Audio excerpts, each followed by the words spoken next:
Hey everyone, what's going on? Welcome to the next episode of Dan and Northernlion Plays Hearthstone Badly. What's going on, Ryan? How's it going, Dan? Hey, it's going okay. I'm just trying to reel after that last game we recorded and want to bounce back and do the right thing. Well, it's been like 5 days, so I'm expecting Rat Pack Hunter to have taken over the ladder at this point. Well, that's the thing. Like, I don't want to default back to Hunter. Like, I know you default. What do you default to, Mage? That's tough. That's a tough decision. I don't know. I mean, Shaman is my most used class, but only because when I started playing semi-seriously again, it was like a guaranteed win. So I think my Mage is probably my favorite class, yeah. Or Why? Warlock. I like Warlock too. So your back's against the wall. Someone's got a knife to your jugular and says, "What's the one class you can play?" If I had to play in a game to keep myself alive, Yes. I would play Pirate Warrior right now, but probably Warlock, because I think like Warlock, it's really easy to mess up most mage decks. You gotta like, get the lethal going in your head, Rain Man style at like turn 3. Do I use the spell now or do I save it for when Emperor Thaurison comes out? And it's a nightmare. I do have to say, we were talking about it briefly. I watched Raynad play for like a couple minutes on Twitch, and he was like thinking 4 or 5 moves ahead, which I can appreciate that, but it's hard for the casual player to follow, at least for me. I don't know, was it for you or you get that stuff? No, I don't really get that stuff. Like I think maybe like a turn ahead, but then like unlike chess, it all depends on like your draw as well. So, there's too much RNG for me to invest that much into looking ahead. At that point, I'm like, the game has become work. But I respect the people who do that. Yeah, I feel like you have to know every single card. Well, that's the thing. Like, not only do you know all the cards, but you know like what's played in the meta, like, what's popular, what's not popular, and it's too rich for my blood. But I feel like that's something you'd be good at. I played chess for a while, so. Wait. What do you mean you played chess for a while? I was like a, semi-competitive chess player in my youth. What? Bobby Fischer? What does that mean? Not Bobby Fischer, no. But what does that mean? What do you mean? Like I played in regional tournaments. Like how old? Like it's like a 3-year-old? No, like 12, 13, 14. And how did you get into that? I just was an only child, so I played a lot.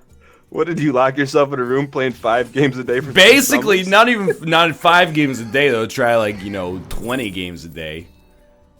Like, would you play against someone or yourself, or would you play? What was that? What was that old PC? Chess Master. Chess game. Yeah, with the old guy with the beard on the front. Yeah, he was the Chess Master, man. Wait, so how did you get introduced to chess? Because you don't just go, I want to pick up chess one day. I think you do. But someone has to introduce it to you. I don't know if that's true. Well, so you're telling me as a 12-year-old kid, you're just like, hey, take me to Toys R Us. I want to buy a chess set. No, it's like recess, but you're snowed in, so your teachers are like, just go to the gym, grab some board games, you play some chess, Go to the gym? So you weren't like a dodgeball kid? We didn't get to play dodgeball in the gym at recess. That'd be a liability, man. They were just like, just go sit down in there. Wait, I just want to table the chess talk for a second, but I want to come back. You never played dodgeball in grade school? I did, but not during snowed-in recesses. We played dodgeball. Did your principal play? Probably not, no. Really? Yeah, did your principal play? Yeah, our principal played against us. That sounds like he's got, like, some demons that he needs to get out. He's like... But you can understand, like, if you were working as a school administrator, you're like, sometimes I just want to bop this kid in the face with a dodgeball. Yeah, for sure. He's throwing his crackers into the garbage can, making all the other kids angry all the time. That was one of my favorite things to do as a teacher. But anyways, so chess. So you pick it up. Did you buy a set or did you play it online or something or on the computer? All of the above. So you first bought a set. Probably, yeah. That sounds familiar. Okay, and then you're like, oh, this game's kind of cool. Move some wood pieces around. And yeah, that was definitely the best part of it. Well, did you play like a game a day with a parental unit or something? I did for a while, but honestly, and this, if I ever have a kid and teach them chess, it'll happen to me too. The young brain is just so malleable and sponge-like that after like 3 months of playing chess with my dad, I beat him like 98% of the time. So then it's like, what do? This kid's so hungry. So, there's like a chess club in my hometown that met once a week, go play in tournaments there. Played a lot online, read a lot of books, memorized the Sicilian defense. So you're talking like this isn't like, hey, this is I'm brewing cold brew coffee at home as a hobbyist. You're like deep in. Yeah, it was deep. Wait, what's a Sicilian tongue twister? Oh, the Sicilian defense is when your opponent plays king pawn to e4. You're playing black. You go, I'll just hit you up with a c5. Oh. Or what is it? I can't remember how the grid looks in my head right now, but it's something like that. You got it. Wait, so tell me about this local chess club. What would you like to know? Is it like all ages? Are you playing against like Grandpa Joe and adults, adults, teenagers, young children, senior citizens? Did they have a ladder, much like in Hearthstone? Well, could you like go up to a guy and say, "I want you"? You might not know it about chess if you don't play, but there's like a central ratings body. The same way you have like an ELO or an MMR in like League of Legends or Dota, you have that in chess. So like back in the day, you'd play tournaments and they'd like write the results on a piece of paper, mail it into the Chess Federation. They would run it through like their punch card computers, and then it would be like, okay, your rating goes up like 70 points. So in 6 weeks, when the new issue of like their magazine came out, you'd get it and flip to the back and be like, oh yes, like my rating went up to 1730. So that's like the early ladder days for you. It was the early stoking of the competitive influence. So this would be like a bi-monthly magazine or something you'd get? Exactly. And it was nationally? Or was it... There's a national one in like every country, and then there's international ones as well. So if you beat like a big timer, you jump up like 500 steps or something? Well, you jump a lot, yeah. I think the maximum you can jump per game is like 30 points or something, which I guess is like you don't have a concept of to begin with, but you get the idea. So you're a younger kid in the mix. Right, correct. Do you have like a keystone memory or a victory or a loss or something that happened? Yeah. I in my local tournament, which is actually like people will travel to go to these tournaments because it's a good opportunity to beat people who are bad and get ratings. Get a higher rating, unfortunately. I like really outperformed what I was expected to do, and I tied for second in the youth division. And I won like $70. And I bought Tony Hawk's Pro Skater. Tony Hawk's Pro Skater 4, sorry, to be specific. So, what's the furthest you pushed your chess career? Like, how far did you make it? I was rated like 17 or 1800 at one point, which was pretty good. 17 or 1800 and where? Well, in Canada. That's pretty impressive. The average player, statistically, is around 1500, so... Wow. The average competitive player? Ooh, what's... I confused myself there. Are there pro chess players like there's pro MTG players, or there's just not much money in it? There are a few. Internationally there's more, but in Canada there might be like 3 or 4. Do you ever think like if you stuck with it, you could have? I'm glad that I didn't. So.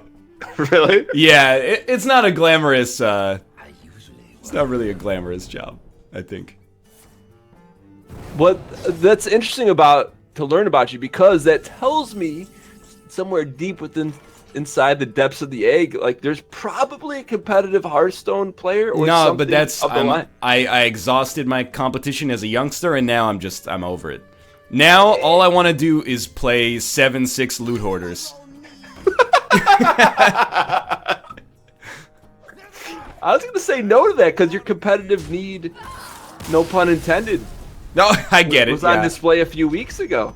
Yeah, but I folded, man. Maybe because you never played Bobby Fischer. Well, I played the dude who in Chessmaster 8000 they had an AI of the dude who was taught in Searching for Bobby Fischer.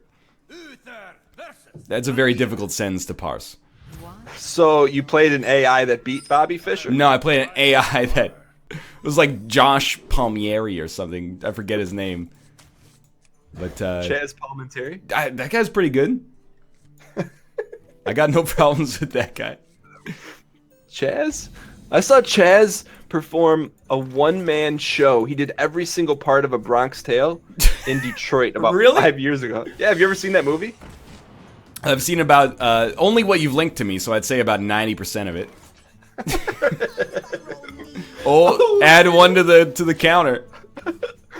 Now the question is, what does a guy do here? Does he take away the need?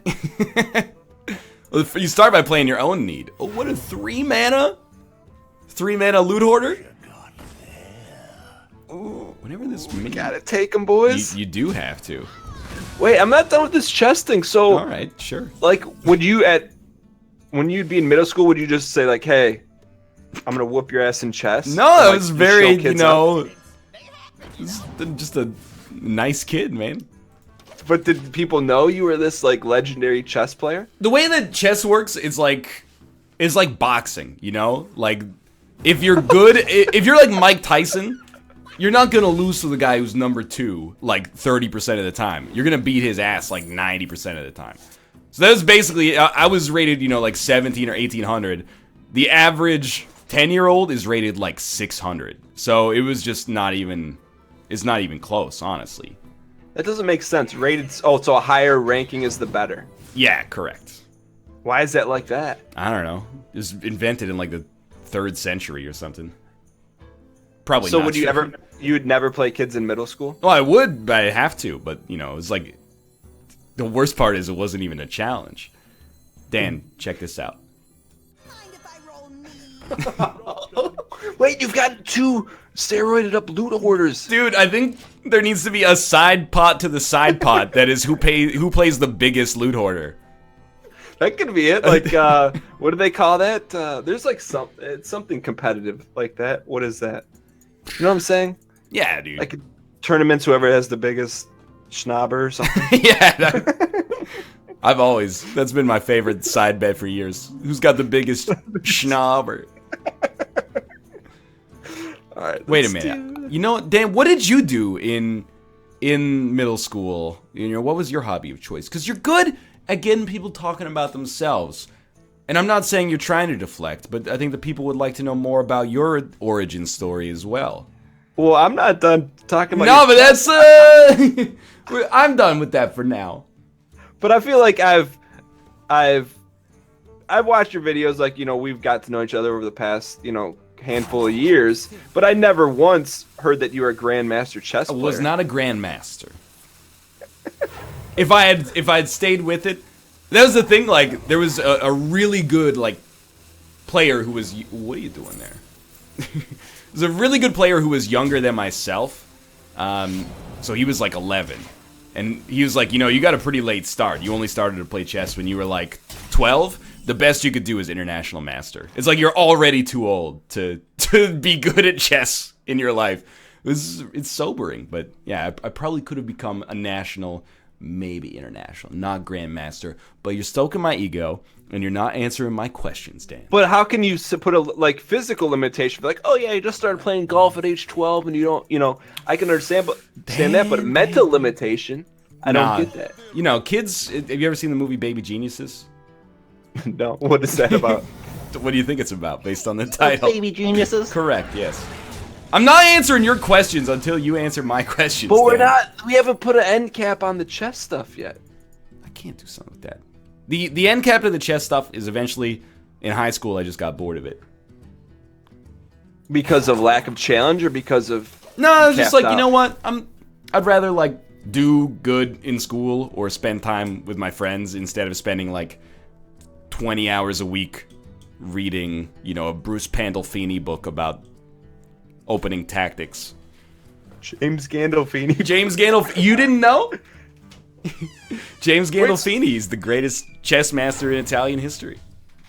Man, you must have loved it, to be reading books about theory and I mean, that's pretty impressive. Oh, it wasn't theory when I had it. It was practice.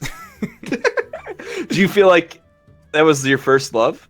Yeah, I would say without a doubt. I'm not being a smartass. I know you're not being a smartass, no, but I am. No, I would say that it's not my first love. Your first competitive love? Sure, why not? I don't know. Nah, you're just patronizing. I'm not patronizing you. I don't know how to answer these questions. Have you ever competed at anything at that level prior to chess? Why? You see, he's getting so specific with his questions. But the thing is, you just want to answer them. When Dan asks you a question, you just want to give him the information because he sounds so genuinely interested about it. Well, I was gonna say, you know, the secret to that. I actually want to know, like, where did you build model cars or launch rockets and launch it like 75 meters higher than everyone else? Because I'm sure there's something. Because you don't have like a mind like yours, and you just, oh yeah, I sat back and watched Seinfeld all day. Well, that in my teenage years, yes, but you know, you're so good at getting these stories from like my childhood that I've forgotten. In kindergarten, I won a reading competition. I knew there was something else. Exactly. I don't know how he does it. But in kindergarten, I won a reading competition. That was like, you know, who can read the most books? And you kept track of it on like a piece of paper. And I won the readathon. And then I got all the people who won the readathon in like every single grade. It was like a by grade thing instead of a, you know, just all ages. Because it's not really fair to have like an 8th grader competing with a freaking kindergartner, right? So we all got invited to the local arena, and they had like a prize table, and they did a raffle. So it was like, maybe the 8th grader goes first, maybe the kindergartner goes first. My name gets called, and everyone's like, oh shit, he's gonna take the Walkman. It's the top prize, that portable tape deck. I get up there, I took a Where's Waldo book. Everyone made fun of me for like 2 weeks. They're like, why did you take the Walkman? Oh, I didn't see it up there. Is that why you didn't take it, or did you really want the Waldo book? I didn't see the Walkman. I was like, if I go up, obviously I'm not an idiot. I know the Walkman is like a choice gift there. But I didn't see it, and I was getting self-conscious of being up there for so long. So I was like, I'll just take the Where's Waldo book. So you just grabbed the first thing you could see. Well, I like the Where's Waldo book, too. It's probably worth more than the freaking Walkman now. Wait, so... hold on, I gotta figure out what I'm playing here. Let's do this. Alright, so you did a reading thing. So, number one, how was it regulated? It was not. You could be any geek off the streets. So let me ask this. So when they announced this, did you get like, oh my gosh, I'm gonna win this thing? Or no. Did it just, so here's how did it happen? Here's the dirty little secret, is that my mom just read the books to me, because we thought that was kosher, right? And then later, my classmates were like, what the fuck, dude? Like, your mom just read the books? And we ran it by like the governing body, and they were like, yeah, it's all good. Because how old were you at the time? You were in kindergarten? I was 4. They're not going to take a kid's Where's Waldo book. Exactly, right? So, they had something similar to that in my grade school. And they might have had it in Canada. It was called Book It. Have you ever heard of that? I've heard of it, yeah. Do they have it in Canada? I don't think so. We have like book orders where we get like a catalog, and you're like, I want that book, and you mail it in. But you don't know what Book It is then? Well, I mean, isn't it like you get like stars when you read books, and then you can redeem them for Pizza Hut personal pan pizzas? Yeah, you know. Pizza Hut had its fingers in all sorts of pies back in the day. I'm not sure I want to explore the dangers of what you just said, but yeah, it used to be able to, you could read books, and then I think Friday or every other Friday, you get to use it, or you get a ticket to get free pizza. Yeah. So, you know, like the first month or so, you're like, oh yeah, I'm going to read all these books, and you read books, and then like month 2, you're like, I want the pizza, but I don't want the books. So my mom would take us to, you know, the local library, and you'd have to fill out this form. And, you know, I'm like, oh no. Grade. You abused the trust of the Pizza Hut Corporation? So I just, ooh. So I just started. My mom caught me, but I took a stack of books from libraries, and I believe they were like a wasn't like Commander Keen, but it was like some sort of I can't remember it, but the guy was like a sleuth, and I just started writing on the title of every single one and ran out of the room on the sheet, and my mom's like, "What are you doing?" I'm like, "Just writing these down." She's like, "Did you read those?" I'm like, "No." She's like, "Well, you don't get any pizza then." I'm like, "Come on, Mom, everyone else gets pizza." She goes, "We got to read them." So she tore it up, and then I didn't get pizza that week. No, that's a good lesson. See, Ooh, that's a good card. That's what's bad about being an adult, man, because you can do things that are horrible and still get pizza. There's nobody there to say you don't get pizza today. You got Wicker Flame, whatever, Lady Marmalade off of that? Yeah, I don't even. How did I get that? It's so Undercity Huckster. Did you say Lady Marmalade? Because it sounded like, Gitchy Gitchy Ya Ya Dada or whatever. Wicker Flame Burn Bristle. When Undercity Huckster dies, you get a card that's a Paladin card because I'm a Paladin. I'm glad. I mean, I was doing the gentleman's agreement here, like you did in that first or second game where you gave me like 2 extra turns to survive. So yeah, you've got you've got so much lethal on the board. But hold on, before you attack, look at Wicker Flame's. Look at Wicker Flame. He's got a sweet cannon chest. Are you suggesting what I think you're suggesting, Daniel? It's not coming out of his chest. I feel like there's a good hashtag in here, like Hearthstone dicks or something. Wait, look at that. The irony. You play an Iron Knight. And we learn about your Bobby Fischer story. That does remind me of the Ivory Tower. Would I say iron? I meant ivory. There's an Ivory Tower card in the early Magic the Gathering days that was... I think they adjusted. Maybe they didn't adjust it, but it looks like a phallic image. Really? Yeah, you should look it up. Do you think they did that being like, this game's never gonna take off, we can make a dick joke, and then all of a sudden like every 9-year-old in America's playing it and they're like, ooh, we gotta reel this in a little bit. I think if you give an artist a chance, and I don't know the numbers on it, pontificate, but if you gave the artist a chance to hide something, knowing that maybe only 1% of the audience would catch it, yeah. Do you think, how many of those artists do you think would do it? I don't know, like 30%. That's what I was thinking. If you were thinking 30? I was actually thinking like 50. Okay, yeah. But, well, I learned a lot about you in this episode, right? And I learned like a little bit about you, that you tried to cheat in Book It to get free pizza. But honestly, I can't blame you, because like, fuck Pizza Hut, right? Like, I mean, it's a bad lesson for you to get the reward without having to do the work. But if you're only defrauding the, Yum food brands, who cares? Yeah, and well, that's the thing you got to think about. So why did Pizza Hut do that? Did they do it because they, felt good about giving kids free pizza, or were they thinking that would impact them the rest of their lives and they would continue to talk about Book It and Pizza Hut? Not only that, dude. I think because Pizza Hut was so... we did the same thing, but not with books. It was just like every Wednesday it would be like, give us $2.50, you can get a personal pan pizza delivered to your school, right? Or not, when we say personal pan pizza, it's like it's a 4-slicer, it's not a big pizza, like, not every 10-year-old in North America is eating a whole pizza for lunch once a week. But, and like, now I talk to people and they're like, man, I hate Pizza Hut. And I'm like, I'm into it. I think I'm into it because of the fact that I ate it like probably once every 2 weeks for 6 years.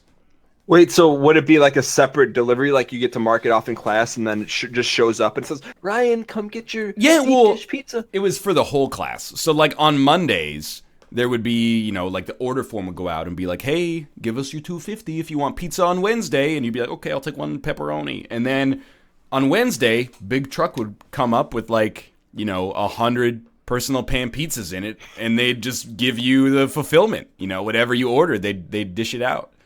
Did you ever forget the $2.50?